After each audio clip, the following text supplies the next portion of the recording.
कृपया बैठिए। The people of India, हम भारत के लोग। सभापति महोदय, अगर हम लोग और भारत इन तीन शब्दों का अर्थ समझ लें तो संविधान निर्माताओं का मूल भाव समझा जा सकता है, मगर अफसोस सर्वाधिक भ्रम इसी विषय को लेकर किया जाता है। अभी अभिषेक मनु सिंघवी जी ने बोला और कई वक्ताओं ने बोला कि ये बात का आशंका थी कि हम सरवाइव करेंगे कि नहीं डेमोक्रेसी में, मगर हम सरवाइव करने वाली बात नहीं। मैं आज के समय में अपने विपक्षी दलों से कहता हूं, पूरे ईस्टर्न हेमिस्फीयर में उठा के देखिए, बड़े देशों में sustainable, absolute and vibrant democracy सिर्फ भारत है, और जापान और ऑस्ट्रेलिया तो कॉन्स्टिट्यूशनल मोनार्की हैं। तो पूरे पूर्वी गोलार्ध में यदि देखा जाए तो absolute democracy, vibrant democracy, consistent democracy सिर्फ भारत है। और यह भी समझना चाहिए, आज डेमोक्रेसी के अंडर में सर 34% पॉपुलेशन है विश्व की, जिसमें 17% अकेले हम हैं। We are the defenders of democracy in the entire world. कोई और नहीं है जिसे दूसरे नेता जाकर समझते होंगे। परंतु मैं यह भी बताना चाहता हूं, हम डेमोक्रेसी में सरवाइव किए हैं तो यह कोई अनायास नहीं। कॉन्स्टिट्यूएंट असेंबली की डिबेट में डॉक्टर राधाकृष्णन ने कहा था, मैं कोट करता हूं, कि गणतांत्रिक व्यवस्था इस देश के लिए कोई नया प्रयोग नहीं है, यह इतिहास के आरंभ काल से भारत की व्यवस्था में थी। मैं बाबा साहब अंबेडकर को कोट करना चाहूंगा, उन्होंने कहा, लोकतंत्र की अवधारणा भारत के लिए कोई बाहर की अवधारणा नहीं है, it's not an align object. यह कोई अपरिचित चीज नहीं है, प्राचीन काल से भारत की व्यवस्थाओं में निहित थी, और उन्होंने बौद्ध संघों का उल्लेख किया। और मैं अपने सम्मानी मित्रों से कहना चाहता हूं, लोकतंत्र की व्यवस्था भारत में कहां से थी? 12वीं शताब्दी के कर्नाटक में भगवान वासवन्ना के अनुभव मंडपों को देखिए। चोल साम्राज्य में 8वीं और 9वीं शताब्दी में इलेक्टेड गांव के प्रतिनिधि होते थे, 6 कमेटियां होती थी जो इलेक्टेड ढंग से काम चलाती थीं। उसके पीछे जाइए तो वैशाली का गणराज्य, जिसका उल्लेख हमारे जदयू के अध्यक्ष जी ने भी किया, और उसके पीछे जाइए तो वैदिक काल में सभा और समितियां बैठकर इसी लोकतांत्रिक व्यवस्था के तहत कार्य किया करती थीं। तो बाबा साहब अंबेडकर जो ड्राफ्टिंग कमेटी के चेयरमैन थे, अगर उन्होंने इन सारी परंपराओं के चित्र उसमें रखे हैं, इसका अर्थ हुआ कि भारत की डेमोक्रेसी मूल रूप में वहां से आती है। वैसे मैं एक और चीज कोट कर दूं, भारत रत्न पूर्व राष्ट्रपति डॉक्टर प्रणब मुखर्जी जी ने भी जून 2018 में आरएसएस हेडक्वार्टर पे अपने भाषण में कहा था कि भारत ही लोकतंत्र का मूल है और वैशाली का गणराज्य विश्व का पहला गणराज्य था। अब मैं बताना चाहता हूं कि हम भारत कैसा है, क्योंकि हमारे विरोधी लोगों को थोड़ा विदेश की बात ज्यादा समझ में आती है, तो देश क्या कहता है उससे ज्यादा समझिए विदेश क्या कहता है। और मैं सिर्फ 2 ही बड़े लोगों के नाम लूंगा। चाइना, मैं कहता हूं कोई भी जाके चेक करे, चाइना में एंशिएंट चाइनीज में भारत का नाम क्या है? ट्यानजाओ, TIANZHOU। जाऊ शब्द वहां पर केंद्र के लिए प्रयोग होता है, जैसे हमारी भारत में पुर, जयपुर, नागपुर, कानपुर वगैरह वगैरह। अब टियानजाओ अगर आप जाके आज सर्च करेंगे तो विकिपीडिया में कुछ उन्होंने घपला कर रखा है, सीधे सीधे लिख के नहीं आता, पर चाइनीज भाषा की डिक्शनरी में जाइए, TIN, टियान का अर्थ है हेवन और जाऊ का अर्थ है केंद्र। तो चाइना के एंशिएंट में माना जाता था भारत क्या है? It is the centre of heaven. Ancient Japanese में भारत का नाम है Tenjiku, that is the centre of heaven. और ये कहते देश ही नहीं था, और चीन भी कह रहा है और जापान भी कह रहे हैं कि ये देश तो वो है जो स्वर्ग का केंद्र था। अब मैं बताना चाहता हूं, मिडिल ईस्ट में, अरब में 8वीं और 10वीं शताब्दी में जितने भी बड़े बड़े अरब के राइटर्स हुए हैं, चाहे इब्ने असीर हो, इब्ने कसीर हो, इब्ने तबरी हो, इब्ने खल्दून हो, उन्होंने क्या लिखा है? अजीदुल रिहल उल इलामीन बिल इलादुल हिंद, यानी when I look towards the India the cool breeze of knowledge comes to us. तो इधर का भी, पूरब का भी बता दिया, पश्चिम का भी बता दिया, मगर हम क्या करें? आर्थर शोपेनहावर ने लिखा इंडिया के लिए कि यहां पर product of highest human wisdom की ऊपनिषदिक फिलॉसफी आई है। ये हमारा देश था, मगर अफसोस आज भी लोग ये कहते हैं कि जब माननीय प्रधानमंत्री जी ये कहते हैं कि Bharat is the mother of democracy, तो ये संविधान की मूल भावना के अनुरूप कहते हैं, मगर अभी भी कहीं कहीं लोगों को डिफेंडर्स ऑफ डेमोक्रेसी कहीं और से नजर आते हैं। इसलिए हमारे इस देश के लिए सभापति महोदय क्या कहा जाता था? गायन्ति देवः किल गीत कानी धन्यास्तुते भारत भूमि भागा स्वर्गापवर्गास्पद भाग हेतु भवंति भूयः पुरुषा सुरत्वात्। अर्थात ये भारत भूमि धन्य है, देवता जिसकी स्तुति में गीत गाते हैं, क्योंकि स्वर्ग में रहने के बाद भी मनुष्य के रूप में जन्म लेने को यहां लालायित रहते हैं, क्योंकि हम मोक्ष भूमि है। और वैसे ऑन द लाइटर नोट मैं कहना चाहूंगा, जो लोग मानते नहीं है कि भारत डेमोक्रेसी कि वो कहते हैं इंग्लैंड के मैग्ना कार्टा 1215 से आया था, वो इंग्लैंड को मानते मदर ऑफ डेमोक्रेसी। तो सभापति महोदय, मैं कहना चाहूंगा कि इंग्लैंड के पूर्व प्रधानमंत्री की मदर इन लॉ हमारी इसी सदन की सदस्य हैं, तो मदर ऑफ डेमोक्रेसी ना मानो तो mother in law of democracy ही मान लेना चाहिए। अब मैं ये कहना चाहता हूं महोदय कि ये देश कैसे एक था जो वी द पीपुल कहा गया है। मैं बताना चाहता हूं कि जब माननीय प्रधानमंत्री जी ने श्री राम जन्मभूमि का उद्घाटन करना था तो उससे पहले वो दक्षिण के जिन मंदिरों में गए थे उसमें से एक तमिलनाडु का श्रीरंगम मंदिर है। उस श्रीरंगम मंदिर का महत्व क्या है? यह माना जाता है कि अयोध्या के जो कुल देवता हैं भगवान विष्णु, वो श्रीरंगम के रूप में वहां विद्यमान हैं, क्योंकि जब उन्हें युद्ध करना था, विभीषण का राज्याभिषेक करना था, तो अपने कुल देवता को वहां स्थापित किया। समझिए, अयोध्या के वो नरेश हैं पर कुल देवता तमिलनाडु में है। देश इस प्रकार से जुड़ता है। भगवान कृष्ण ने अपना शरीर छोड़ा द्वारका में और हृदय उनका जगन्नाथपुरी में है। देश इस तरीके से जुड़ता है। इसके बावजूद लोगों को समझ में नहीं आता कि यह देश कभी जुड़ता था। तो मैं कहना चाहता हूं, आज भी कभी जब आप पूजा करते हैं तो हाथ में जब जल लेते हैं तो पंडित क्या बोलते हैं? गंगे च यमुने च गोदावरी सरस्वती नर्मदे सिंधु कावेरी जलेस्मिन् सन्निधिं कुरु। देश की सारी नदियों का स्मरण हो जाता है। इस प्रकार से देश एक संकल्प के थ्रू आकर एक प्रकार से जुड़ता है और इसीलिए इसकी डेफिनेशन भी दी गई। अगर इंडिया दैट इज भारत कहा गया है हमारे कॉन्स्टिट्यूशन में, तो इंडिया एक ज्योग्राफिकल कॉनोटेशन है जो इंडस रिवर के इस तरफ है, तो फिर देश कैसे नहीं था? और भारत के बारे में कहा गया है उत्तरम यद समुद्रस्य दक्षिणम च हिमाद्रिभि वर्षम यद भारत नाम भारतीय यस्य संतति। पूरे भारत की डेफिनेशन दी गई है जो समुद्र के उत्तर में और हिमालय के दक्षिण में है। मगर हम क्या बताएं कि अभी भी लोगों के दिमाग में वो विचार है। अब मैं अगले विषय के ऊपर आता हूं। स्वतंत्रता आंदोलन। कांग्रेस बहुत दावा करती है कि उसने स्वतंत्रता आंदोलन में बड़ा काम किया। निश्चित रूप से योगदान था कांग्रेस के बड़े नेताओं का, हम इसको नकारते नहीं हैं। परंतु उस योगदान के बाद उस योगदान में कितना मिष्ठान लेने का प्रयास हुआ, यह मैं कांग्रेस के एक नेता कोट करना चाहता हूं। आप सबने बड़ा प्रसिद्ध गीत सुना होगा, कदम कदम बढ़ाए जा खुशी के गीत गाए जा, जो आजाद फौज का गीत था। इसको लिखने वाले थे बंशीधर शुक्ल। वो कांग्रेस के नेता थे। 42 में भारत छोड़ो आंदोलन के वजह से उनको निकाल दिया गया नौकरी से। वो लखनऊ में आकाशवाणी में कार्य करते थे। मगर जब आज़ादी के बाद उन्होंने जो भ्रष्टाचार देखा तो उन्हीं की पंक्ति में कोट करता हूं। क्यों? पहले कांग्रेस का एक चवन्नी हुआ करता था सदस्यता शुल्क, नारा होता था एक चवन्नी चांदी की जय बोलो महात्मा गांधी की। अब बंशीधर शुक्ल जी ने लिखा कि अब क्या होने लगा। उन्होंने कहा, कहां हूं बेड़िन की झनकार, कहां एक कुर्सी गद्देदार, कहां चवन्नी मांगे गुजर, कहां अब रिश्वत बेसुमार, हुईगा स्वतंत्र भारत हमार। और आगे उन्होंने लिखा कि कॉलेज की सब खिड़की स्वतंत्र, टीचर लड़का लड़की स्वतंत्र, हाकिम स्वतंत्र हरहा स्वतंत्र, गलियार घूर चरहा स्वतंत्र, परतंत्र हुए ईमानदार, हुईगा स्वतंत्र भारत हमार। ये तो मैं 1950 के आसपास की बात बता रहा हूं, जिस जमाने के विषय में आप ये कहते हैं। मगर अब मैं आता हूं संविधान में, जो पहला संविधान संशोधन किया गया, जिसके बारे में हमारे बहुत से लोग बोल चुके हैं, मैं डिटेल में नहीं जाना चाहता। मैं सिर्फ ये बताना चाहता हूं, अभिव्यक्ति की स्वतंत्रता या फ्रीडम ऑफ स्पीच हमारी परंपरा में है। और परंपरा जिस सीमा से है, मैं चुनौती से कहता हूं, दुनिया में कोई कंट्री, कोई सिविलाइजेशन नहीं हो सकता। हमारे यदि एक तरफ यह माना गया है कि वेद ब्रह्म वाक्य है, वेद वाक्यम जनार्दनम, तो यहीं पर एक ऐसा भी संप्रदाय हुआ जिसने कहा त्रया वेदस्य कर्तारा धूर्तो भांड निशाचरा। वेद के पढ़ने वाले 3 धूर्त भांड और निशाचर, उस चरवाक को भी स्थान दिया गया। इससे ज्यादा उदार फ्रीडम ऑफ स्पीच किसी को चाहिए? जो कहते फ्रीडम ऑफ स्पीच से पंडित जवाहरलाल नेहरू के माध्यम से आई थी।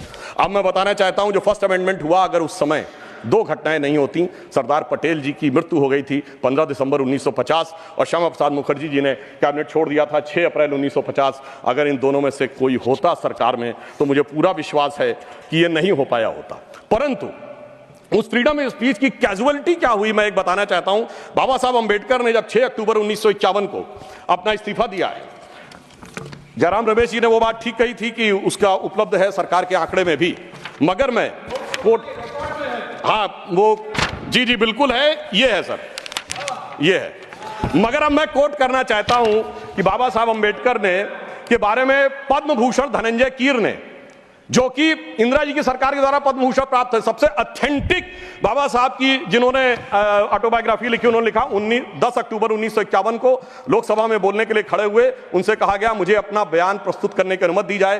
तो उपसभापति ने कहा कि श्रीमान अंबेडकर, अगर आप अपने भाषण की कॉपी हमें पहले दे दी होती तो हम अनुमति दे सकते थे, आप चाहें तो 6 बजे के बयान अपना बयान दे सकते हैं।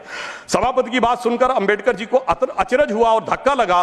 उन्होंने कहा, क्या अंबेडकर, तो एक संसद सदस्य श्री कुंजरू और श्री कामत ने उपसभापति से पूछा, क्या अंबेडकर के भाषण की जांच की जाएगी? इस पर उपसभापति ने कहा, मुझे देखना जरूरी है, इस पर ध्यान देने की जरूरत है। डॉक्टर अंबेडकर के बयान में कुछ अप्रासंगिक या बदनामी करने वाली बात तो नहीं है। तब डॉक्टर अंबेडकर ने गरज कर कहा कि मैं इस तरह की तानाशाही के आगे नहीं झुकूंगा, और यह कहकर वो सदन के बाहर चले गए और प्रेस में उन्होंने अपना वक्तव्य जारी किया। अब मैं दूसरा एक उदाहरण देना चाहता हूं।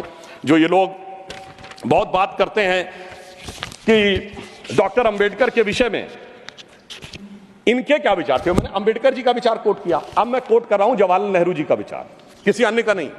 जवाहरलाल नेहरू जी ने 16 जनवरी 1952 को चुनावों के उपरांत एडविना माउंटबेटन को पत्र लिखा। उसमें एक लाइन है, मैं कोट कर रहा हूं और सोर्स भी कोट करूंगा। On the other hand, in Bombay city and to the large extent in Bombay province, our success has been greater than expected. यानी वो चुनाव में विजय पर खुशी जाहिर कर रहे हैं और आगे क्या कह रहे हैं, Ambedkar has been dropped out, यानी प्रसन्नता है कि अंबेडकर जी चुनाव हार गए। फिर मैं पूरा पत्र नहीं पढ़ रहा हूं, इसी पत्र में वो आगे लिखते हैं, the socialist combined with Ambedkar's party and thereby they lost their repute, यानी अंबेडकर जी की पार्टी से जुड़कर उनकी प्रतिष्ठा कम हो गई। और महत्वपूर्ण बात मैं ध्यान देना चाहूंगा सदन का, आगे वो कहते हैं, but Ambedkar has combined with Hindu communalist, यानी वो कह रहे हैं अंबेडकर जी हिंदूवादियों के साथ आ गए थे। सर सोर्स है selected works of Jawaharlal Nehru series 2 volume 17 page number 35 to 37। मुझे लगता है शायद बहुत से बक्से जिनकी मांग की गई है वो इसीलिए हटा लिए गए हों कि हर बक्सा अंदर से बोलता हो कि बैठा हूं दिल में इतने राज छुपाए, जरा सा होठ हिले तो न जाने कितनों के दिल डगमगाए। अब मैं आगे ये बताना चाहता हूं सर, फ्रीडम ऑफ स्पीच को, वो विषय तो बहुतों ने कहा इमरजेंसी का, मैं आगे का विषय बताना चाहता हूं। इस देश में फ्रीडम ऑफ स्पीच को कर्टेल करने के लिए कॉन्स्टिट्यूशनल अमेंडमेंट लाया गया, जो कभी हो नहीं पाया। वो था पोस्ट ऑफिस अमेंडमेंट बिल 1986, जिसमें यह अधिकार सरकार ने लिया था कि वो जिसकी चिट्ठी चाहे खोल के पढ़ सकती है और उसमें आपत्तिजनक हो तो उस पर कार्रवाई कर सकती है। जैसे कोई आज ये कहे कि व्हाट्सएप, ईमेल, मैसेज आपके कोई भी सरकार पढ़ सकती है और पढ़ने के बाद कार्रवाई कर सकती है। वो तो भला हो ज्ञानी जैल सिंह जी का, जो उस समय राष्ट्रपति थे, जिन्होंने उस संवैधानिक व्यवस्था का उपयोग किया कि उन्होंने उसे वापस ही नहीं किया, इसलिए वो कभी वास्तविक अर्थों में आ नहीं पाया। दूसरा, मैं राजीव गांधी जी के समय का कोट करना चाहता हूं। 29 अगस्त 1988 को एंटी डिफेमेशन बिल आया, यानी कोई सरकार की आलोचना करेगा तो उस पर कार्रवाई होगी, मगर उस समय प्रबल विरोध के चलते हुए वो नहीं हो पाया। फिर मैं बताना चाहता हूं, डॉक्टर मनमोहन सिंह जी ने आईटी एक्ट 2000 में सेक्शन 68A को अमेंड किया, जो सुप्रीम कोर्ट के द्वारा स्ट्रक डाउन कर दिया गया। अब इसके उपरांत मैं ये भी बताना चाहता हूं कि जो संवैधानिक व्यवस्था थी वन नेशन वन इलेक्शन की, ये टूटी कहां से थी, जब कांग्रेस में अंतरात्मा की आवाज जाग गई थी। 67 तक सारे इलेक्शन एक साथ होते थे।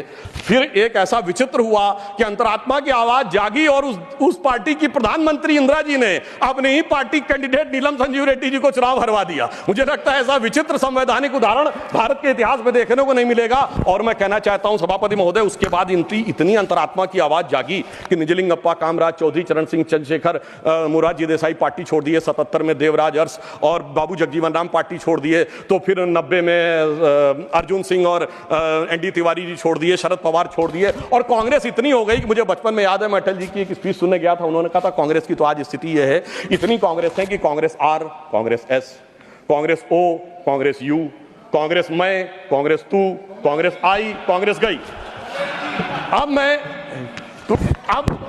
एक विषय में लेना चाहूंगा, वो विषय है जो कि संविधान में सर्वाधिक दुरुपयोग किया गया, वो विषय है सेकुलर।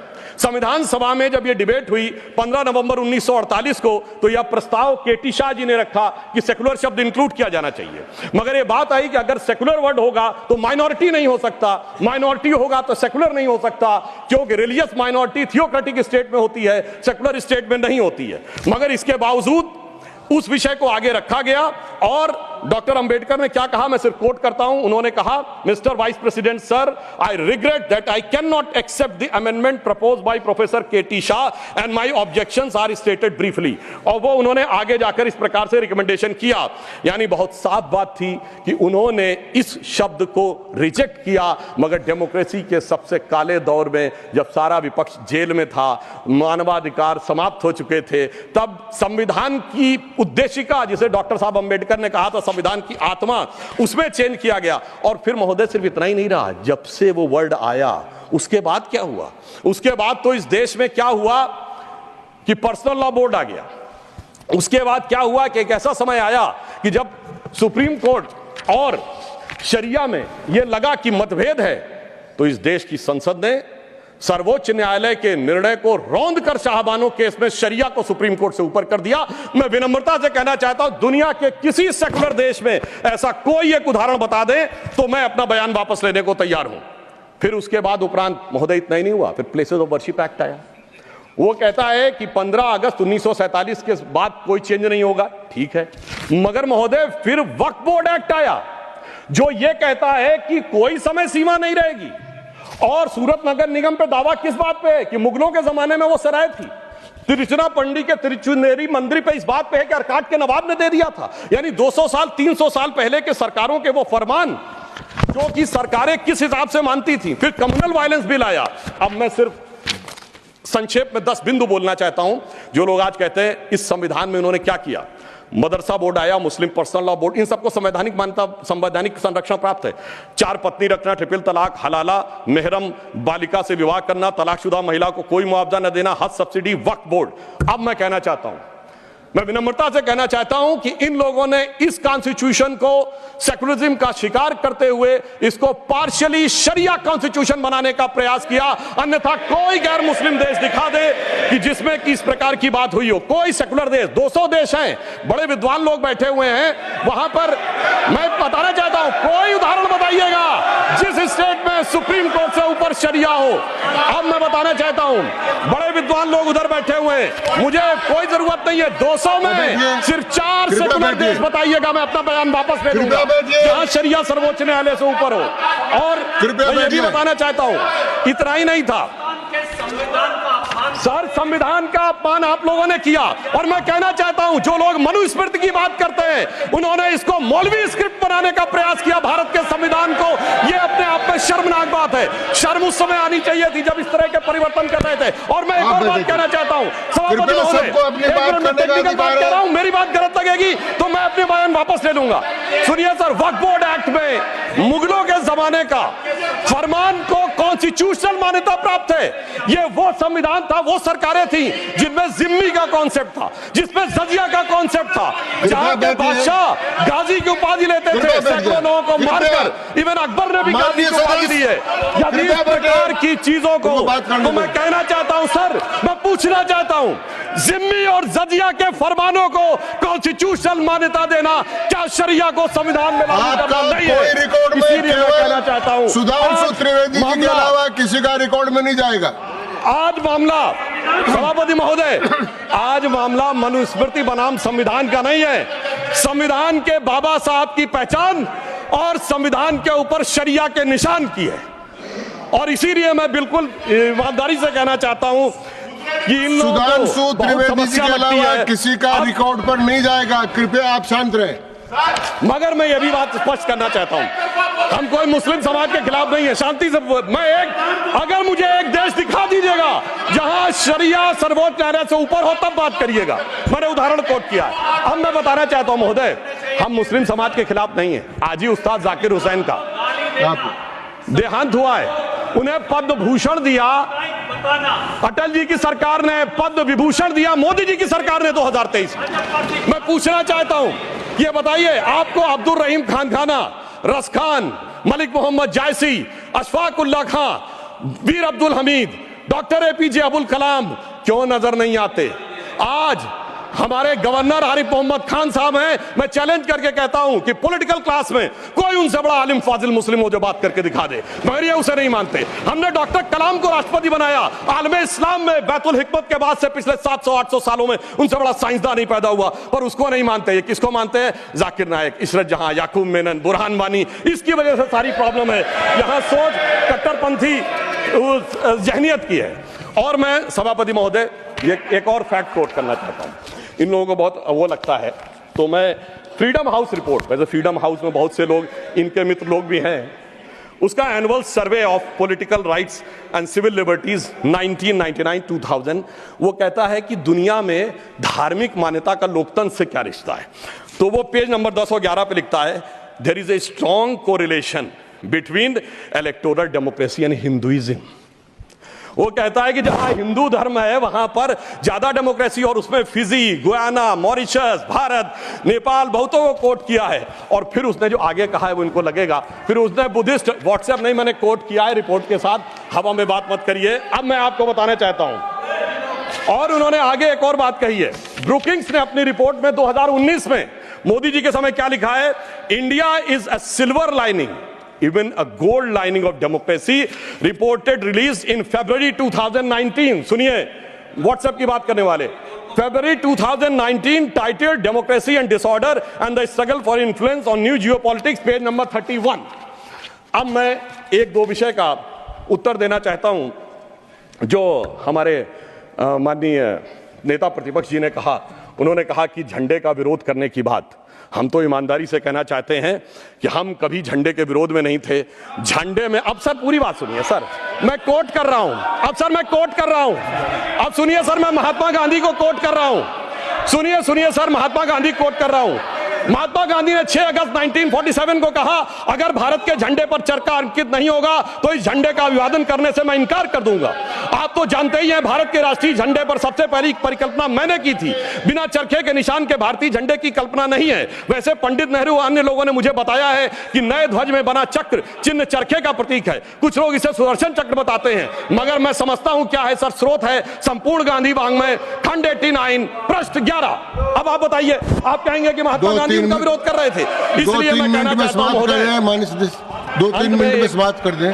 जी मैं समाप्त कर रहा हूं सर। एक बात और कहना चाहता हूं, अंगूठा कटवाने की बहुत बात कही गई। वैसे इतने अंगूठे कटे हैं पिछले 60-70 सालों में कि उन्हें एकलव्यों से पूछ लिया जाए तो समझ में आ जाएगा। मगर जो लोग बहुत ज्ञान बघाड़ते हैं, मैं उनसे पूछना चाहता हूं, किसी ने महाभारत में पढ़ा है क्या कि मैकाले का ही थॉट पढ़े आ रहे हैं?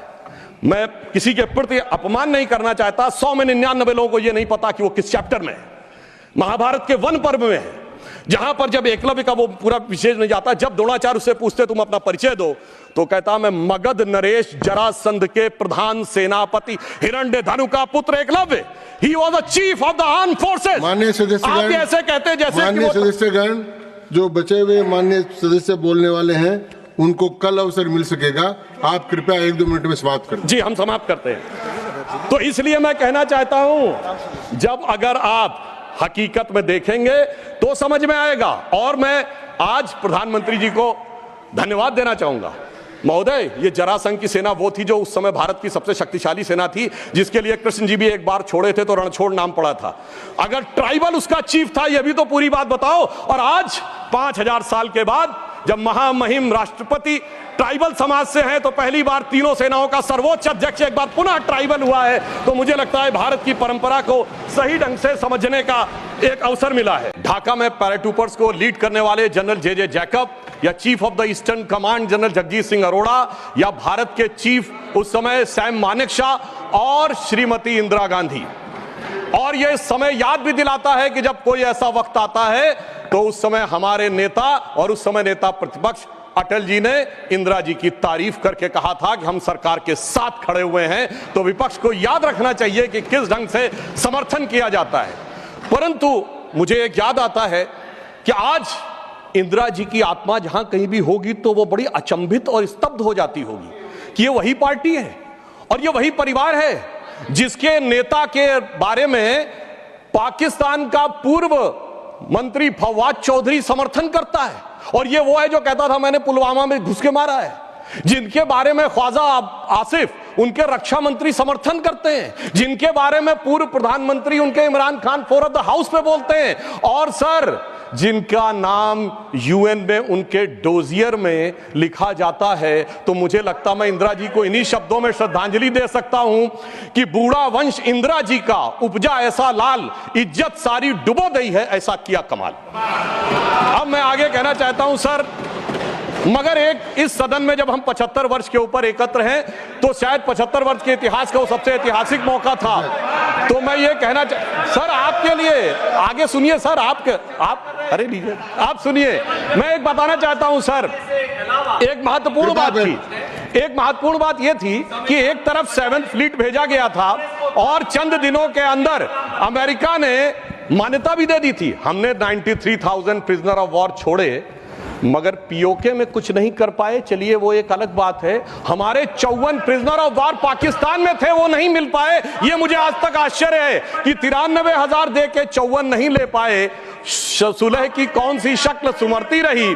तो मैं इनकी पॉलिसी के लिए कहना चाहूंगा, अरे आपके नेताओं के लिए बोल रहा हूं, एक पंक्ति मैं कह रहा हूं, सुनिए, अरे बात तो सुनिए, काहे परेशान हो रहे हैं। मैं कह रहा हूं, चीन छीन देश का गुलाब ले गया। पंडित नेहरू के लिए वो गुलाब का फूल लगाते थे। चीन छीन देश का गुलाब ले गया, ताशकंद में वतन का लाल सो गया, और ये सुलह की शक्ल को संवारते रहे और जीतने के बाद बाजी हारते रहे। अब मैं आज के विषय पे आता हूं, संविधान के संदर्भ में। अभी अभिषेक मनु सिंघवी जी जो बहुत कृपया आप बैठ जाए। अरे भैया सब दिखाई पड़ रहा है। देखिए मैंने तो इनके नेताओं की तारीफ की, फिर भी नहीं हजम हो पा रही है इनसे, इसीलिए मैं कह रहा हूं। अब सुनिए, आज के हम संविधान के विषय पे आते हैं, तो संविधान का सबसे पहला वाक्य है, कृपया बैठिए। द पीपल ऑफ इंडिया, हम भारत के लोग। सभापति महोदय, अगर हम लोग और भारत इन 3 शब्दों का अर्थ समझ लें